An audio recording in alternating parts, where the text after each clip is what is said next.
bienvenue dans cette nouvelle vidéo. Alors deux petites choses avant de commencer la vidéo. Déjà d'un, je vais être avachie les trois quarts de la vidéo parce que j'ai super mal au dos, du coup je ne peux pas me tenir en droite sans avoir un appui. Donc là j'ai deux coussins derrière, le mur, tout ça devrait tenir, mais si je commence à glisser le long de la vidéo, hein, à un moment dites pas dans les commentaires si on ne voyait plus, hein.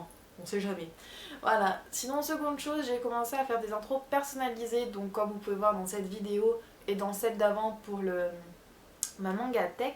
J'aimerais savoir si ça vous plaît ou si vous préférez une intro fixe, c'est-à-dire que ce soit toujours la même intro. Là ce sera toujours la même musique mais avec des images en rapport avec le thème. Ça me prend plus de temps mais c'est pas forcément dérangeant, j'ai assez de temps à faire. Donc comme vous avez pu voir dans l'intro, aujourd'hui on va parler de Radiant. Donc Radiant c'est un manga français, donc un format, un manfra, hein, je déteste ces noms là mais il faut les dire hein, de temps en temps. Donc c'est un manga de Tony Valentine édité chez Ankama. Ankama qui édite un autre manga français si je me souviens bien, qui s'agit de City Hall donc, et de Dofus forcément, hein, voilà. Donc Ankama qui édite quelques-uns de mangas français et c'est vraiment pas mal. Donc actuellement nous avons 4 tomes à Radiant donc de Tony Valentine. Au Japon ils en ont 2. Petite anecdote, actuellement l'auteur est au Japon pour donc la traduction et l'édition de son manga en japonais, du français en japonais. Donc pour tous ceux qui s'étaient dit oh tiens je vais pouvoir enfin avoir une dédicace d'un manga français, et ben non, il est au Japon, c'est dommage, on y était presque. Donc je vais vous présenter les tomes que je trouve vraiment très très bien faits. Donc le premier tome où l'on voit donc 7 devant et 7 en quatrième de couverture. Alors il faut savoir que les dos de couverture sont généralement une citation du personnage dans le manga. Donc sur le premier tome c'est par exemple je ne veux plus simplement les chasser, je veux détruire le berceau des Némésis 7. Donc c'est une phrase qu'il prononce dans le premier tome du manga. On a aussi de très très belles illustrations couleurs que j'ai utilisées dans mon intro, donc je vais vous les montrer. Hop, donc là c'est l'illustration. Là en fait on a les premières pages et une autre illustration. Donc la page d'avant introduit l'histoire principalement. Voilà, hop, c'est passé en noir et blanc. Donc le premier tome. Ensuite nous avons le deuxième tome avec le personnage de Grimm. Et en quatrième de couverture le personnage d'Alma, donc avec son épée méga stylée. Voilà. Donc comme pour le premier tome vous avez une page couleur. Et vous avez quelques pages donc là, de chapitres en couleur, vous en avez 2. Voilà, donc vous avez une avec 7. Voilà, je sais pas si j'ai montré, j'ai peut-être sauté celle-là. Je sais plus. Et hop, une avec Mélie. Mélie qui est donc sur la côte du manga, vu qu'il y a à chaque fois un personnage. Sur le premier c'était 7 de partout, hein, devant, sur le côté, derrière. Là sur la côte nous avons Mélie. Alors là sur la côte on a le doc que je n'ai pas pu vous mettre dans l'intro parce que c'était impossible de vous trouver une image du doc. Je suis en train de me dire mais qu'est-ce qui se passe, personne ne l'aime ce personnage ou quoi? Pourtant c'est l'un des personnages principaux donc je ne comprends pas trop. Donc on retrouve Mélie sur la troisième de couverture et sur la quatrième de couverture on retrouve Ameline. Voilà, donc là aussi je vais vous montrer les pages couleurs, celle-là que j'aime énormément. Voilà, désolé mon appareil ne fait toujours pas les focus, il faut vraiment que je m'occupe de trouver un pied pour mon autre appareil. Voilà. Donc le troisième tome, voilà, et le quatrième. Donc celui-là c'est le seul que j'ai, les autres sont implantés à la bibliothèque. Donc il s'agit de première de couverture d'un membre de l'Inquisition, mais alors qui je me souviens plus, il est aussi sur la côte. Donc je me dis qu'il est important mais je me souviens plus son nom. Et on a Piodon derrière. Donc là aussi on a des pages couleurs. Vous avez donc toute l'Inquisition, donc la petite troupe de l'Inquisition en première page. Et ensuite vous avez hop, des premières pages de chapitres en couleur. Voilà, donc il n'y a rien de particulier sous les jaquettes, j'ai regardé, comme vous pourriez en avoir par exemple sur du Black Butler. Donc là c'est vraiment simple, mais j'aime beaucoup les illustrations couleur. Donc voilà, donc cette vidéo va être assez courte parce que sur 4 tomes, je vais vous expliquer l'histoire, les personnages, mon avis dessus. Et voilà, il n'y a pas tant de choses à développer pour l'instant avec 4 tomes. Donc pour l'histoire, on se retrouve dans un monde qui est constitué d'îles flottantes, donc c'est-à-dire ça me donne faim. Pour tous ceux qui aiment les îles flottantes, mettez un j'aime sur cette vidéo, parce que c'est mon dessert préféré. Voilà, rien à voir, mais quand on me dit île flottante, ça me... j'ai faim d'un coup. Donc oui, donc c'est des îles flottantes qui constituent le monde. Donc si vous voulez imaginer sur la France, c'est genre Lyon c'est une île flottante, Paris c'est une autre île flottante, je sais pas, je veux dire la Bretagne, mais non, c'est pas une ville, c'est toute une région de la France, mais c'est pas grave. Je sais pas, moi, Bordeaux c'est une île flottante, enfin voilà, constituez un peu le monde comme ça dans votre tête. Même si c'est pas du tout les noms des îles, hein, je précise, c'est juste pour vous imaginer. Et en fait, donc nous on a la pluie, hein, mais eux ça leur pleut des monstres, donc des némésis, comme on appelle, donc il pleut des monstres partout. Et les monstres ils font leur boulot de monstres quand ils arrivent sur les flottantes, ils saccagent tout, enfin voilà. En même temps vous avez déjà vu des monstres qui venaient sur une île pour y planter des fleurs. Bon, j'ai envie de vous dire, voilà, ils font leur job quoi. Et donc vous avez les némésis, et de l'autre côté, donc les némésis sont craints forcément, hein. De l'autre côté, vous avez donc les sorciers qui sont donc en fait, quand vous avez un contact avec une némésis, vous avez 0,01% de chance, donc à ne pas tenter, hein, clairement, de mourir, non, pas de mourir, de survivre et de devenir donc un sorcier capable de manipuler le fantasia, qui est donc la magie, je bute sur mes mots, la magie de ce monde-là. Et donc on va suivre l'histoire de Seth, donc, qui est donc le héros principal, qui est un peu un apprenti sorcier et qui son objectif est de détruire le berceau des Némésis, que l'on appelle couramment le Radiant. Alors, il faut savoir que les sorciers sont vraiment craints, mais traités, enfin ils arrivent dans un village, ils se font caillasser quoi. Enfin, vous voyez Naruto, c'est Naruto, mais enfin c'est le même haine entre le village de Konoha et Naruto, que là il y a à peu près avec les gens lambda et les sorciers. Pour faire un exemple qui peut vous parler. Si vous n'avez pas vu Naruto, lisez au moins les premiers tomes pour savoir de quoi je parle. Donc voilà. Donc c'est tout pour l'histoire en fait, en gros c'est ça.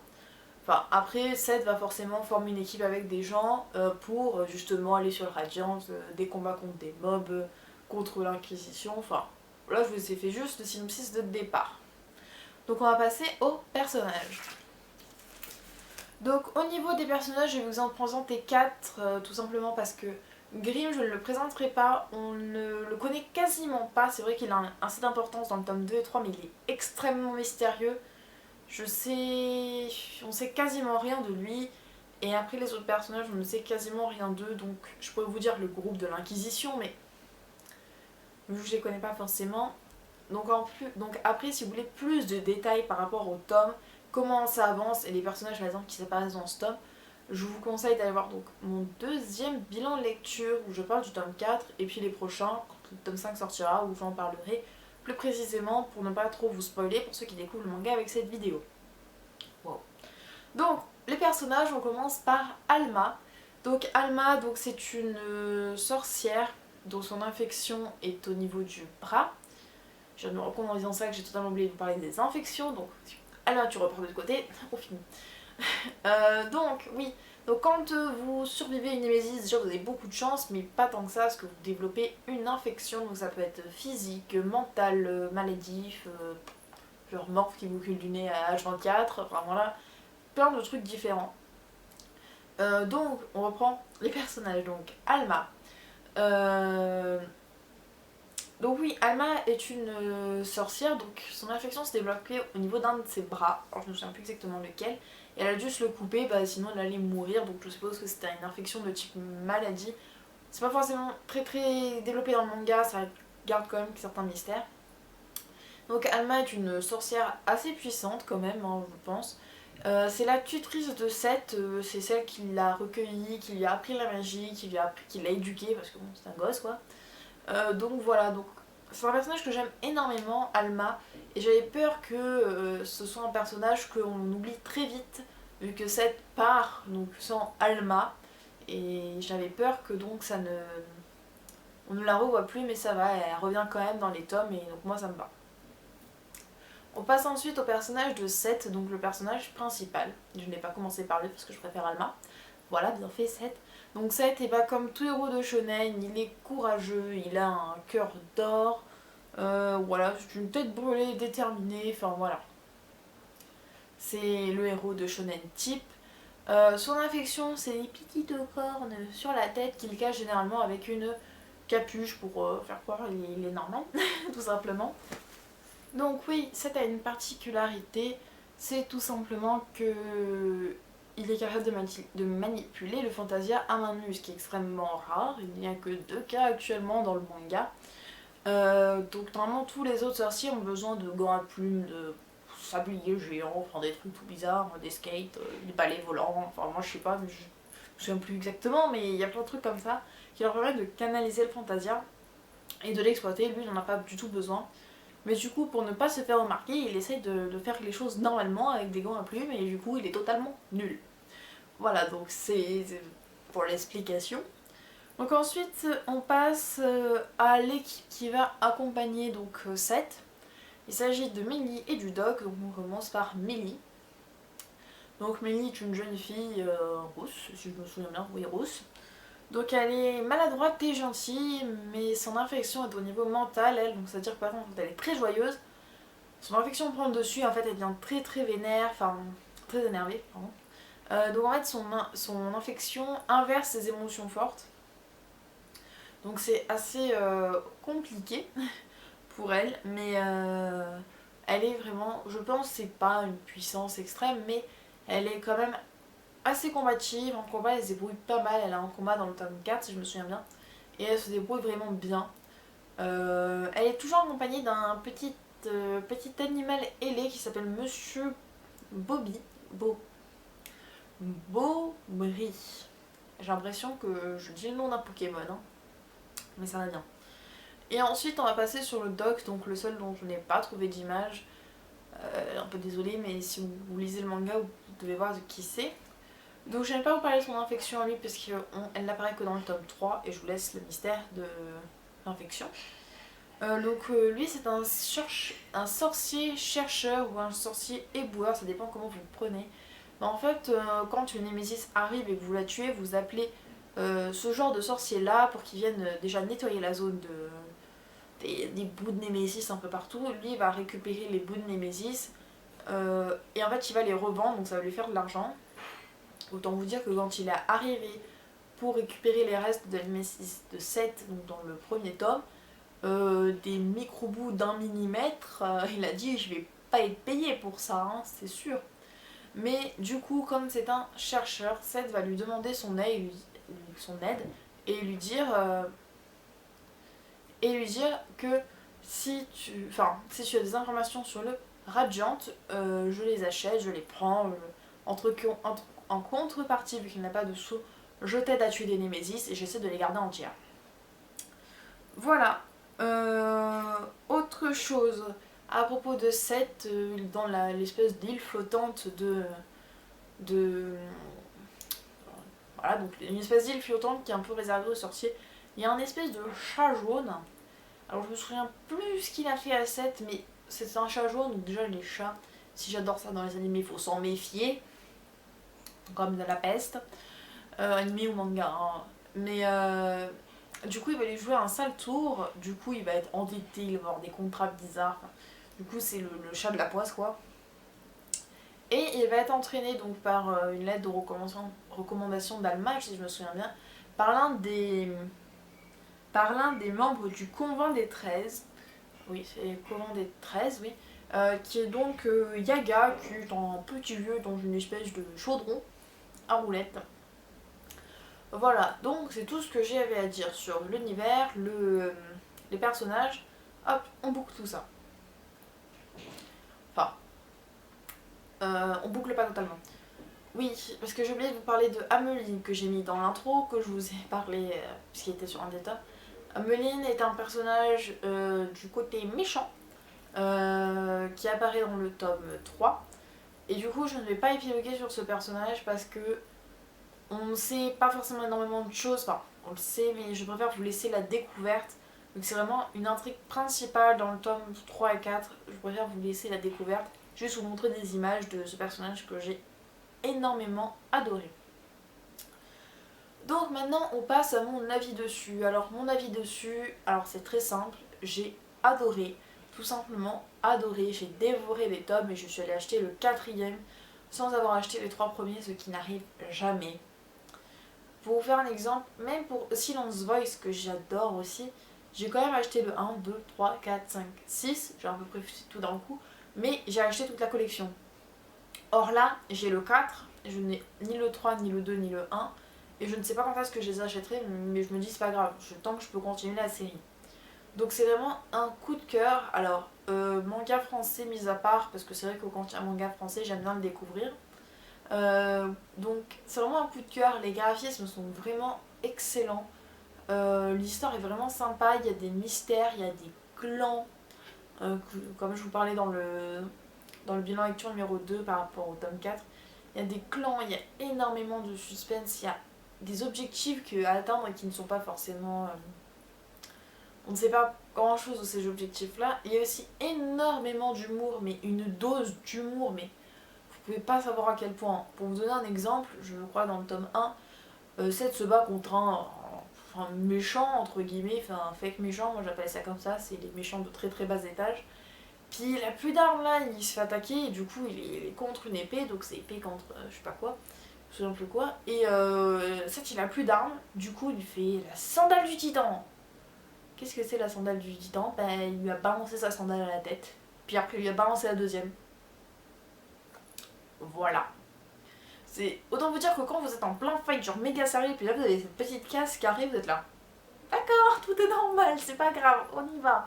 Donc c'est vraiment super sympa, il y a plein de doses d'humour. Que ce soit avec Mélie, le Doxet. De vous voyez ces 3 personnages là ensemble, c'est bon, vous allez dire ils vont se taper une part quoi. Donc c'est un manga que je conseille vraiment. En plus il est au tout début, donc c'est vrai que si vous voulez pas vous dire bon, je veux commencer une série, il y a actuellement 20 tomes déjà, ou alors un One Piece il y a 78 tomes. C'est vrai que c'est une série qui commence. C'est une série qui met un peu du temps à arriver vu qu'il n'y a pas de tome en avance, donc il y a peut-être un mois ou 2 entre chaque tome. Et je trouve pour un manga français, parce que oui on dénigre très souvent les mangas français, mais je dénigre autant les manhwas et tout le truc. C'est vrai que l'origine du manga est japonais, donc les codes sont généralement japonais. Comme vous pouvez voir dans Dreamland, qui est un manga français, il reprend des codes français en fait. Le bac, voilà, la terminale, tout ça. Là, c'est vrai qu'on ne fait pas vraiment la différence entre un manga français et un manga japonais avec celui-là, parce qu'il n'y a pas forcément de code. Déjà, ça ne se passe pas dans un milieu scolaire ou quoi que ce soit. Et ça permet, je pense que vous essayez à quelqu'un, vous lui faites lire Radiant et vous dire qu'est-ce que t'en penses, même à quelqu'un qui sait pas que c'est un manga français ou qui justement n'aime pas les mangas français, il va adorer je pense. Enfin, si c'est son style, il va beaucoup aimer. Donc voilà, c'est tout ce que j'ai à dire sur ce manga que j'ai adoré, qui est vraiment ma découverte 2015. Je l'ai découvert au début, on m'a fait ouais c'est bien, c'est bien, c'est bien, c'est bien, c'est bien. J'ai dit oh c'est bon, tu commences à me saouler avec ce manga. Enfin moi quand on commence à me dire le truc c'est bien, c'est bien, c'est bien, c'est bien, c'est bien. Ce qui est arrivé pour Tokyo Ghoul et Shingeki no Kyojin, du coup je les regarde vraiment vraiment en retard parce que du coup la hype qui est autour ça me saoule à un point. Pourtant pour Shingeki no Kyojin, Radiant ou Tokyo Ghoul, finalement j'adorais ces 3 mangas, mais quand il y a une hype dessus, ça me prend les nerfs. Je pense que c'est pareil pour quelques personnes. Donc voilà, cette vidéo est finie. N'hésitez pas à liker la vidéo, à poster un commentaire, à vous abonner à la chaîne, à me suivre sur Twitter ou à me suivre sur Facebook.